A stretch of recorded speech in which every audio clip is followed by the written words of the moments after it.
Well, hello and welcome, student. The third video of the chapter, The Last Leaf. Well, this is a story about two friends, Sue and John C. Both were artists, struggling artists, and when John C. was sick, she lost all hope, got depressed, and thought she was going to die. But there was a Burman who drew a painting of a leaf John C. was begging upon to fall, which would mark her time of death. Well, what is the basic? We go into the basic premises before we describe the story. We go into the basic premises of what this story intends to present to you. Well, it intends to present a narrative of hope and willpower.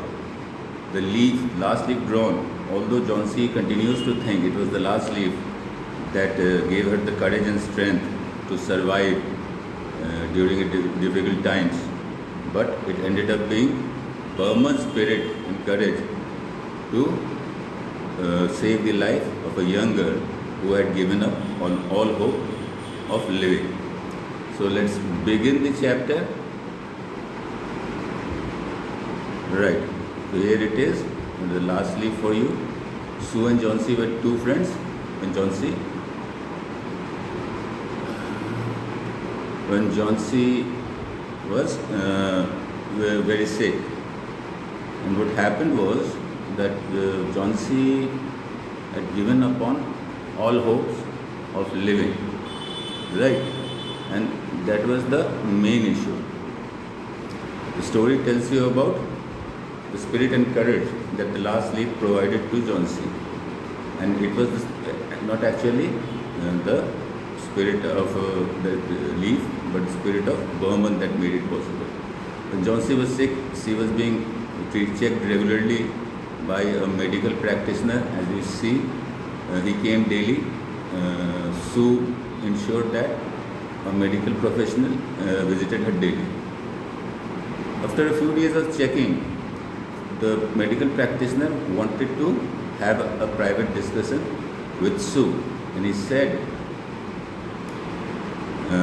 the kind of medicines that I have been administering is not seeming to work. Is there some issue with John C?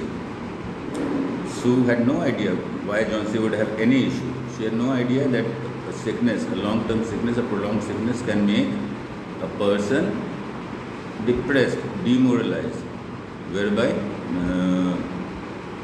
giving up the will to live. They feel their life is worthless, that they are good for nothing. Now, the doctor informed Sue that if she doesn't have the will to live, my medicines are not going to work. So somehow you have to find some idea. Sue decided to move into John C.'s room.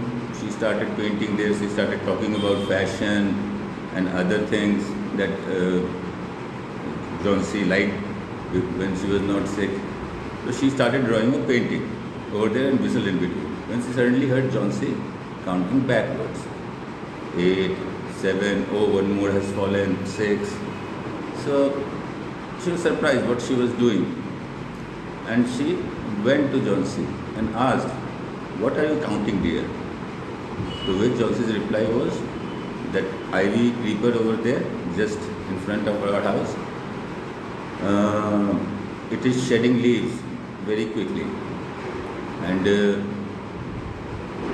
there were 100 leaves 3 days ago. Now there are barely 6 left. So I know when the last leaf falls, I am going to die. John C. couldn't believe it. Sue couldn't believe how could John C. say that. Her life was not. How can her life be? John C.'s life be associated with a leaf or the survival of a leaf? And but John C. was not interested in listening to anything logical. She said, please keep the window open. I want to see the last leaf fall, and after that I will die. Sue bought some soup for John C., but John C. was not interested in having that soup. She was very sure that she was going to die as the last leaf fell, and that made Sue very worried. So Sue said, see, I have to complete this painting and I have to deliver it to a customer. I can't close the window because I need light to draw. So if you please don't look outside the window at ivy creeper and disturb me. To which John C. replied rather, okay, finish your work quickly. I don't want to miss to see the last leaf fall. Now, we are very sure here that John C. was very depressed. Now, Sue and they had a neighbor whose name was Berman. He lived on the ground floor of the same building. He was supposed to pose as an old mariner for John C. for a painting she had to supply to another customer. So she went to Mr. Berman and called him to come upstairs. Right? Who was Mr. Berman? Mr. Berman was an old painter. He was aspiring to make a masterpiece, but he didn't make it big, even at that age. So he was one man who hadn't achieved something important in his life, and his life was about to end. He was not very young at that point of time. You don't expect people of that age to actually achieve something creative or good at that stage of life. Sue told all about John C. and what she association with Leaf. They tiptoed inside the room. They watched outside the window. It was getting darker, but it was raining heavily. Strong wind was blowing, and the leaf she found that only one leaf was left at the tree, and it was sure to have fall that very night. Depending, they was looking at the conditions outside, strong winds and rain. He was not really sure to survive that. Well then, what to do? Berman found it ridiculous. He thought, how could John C. be so irresponsible, and how could she think so absurdly?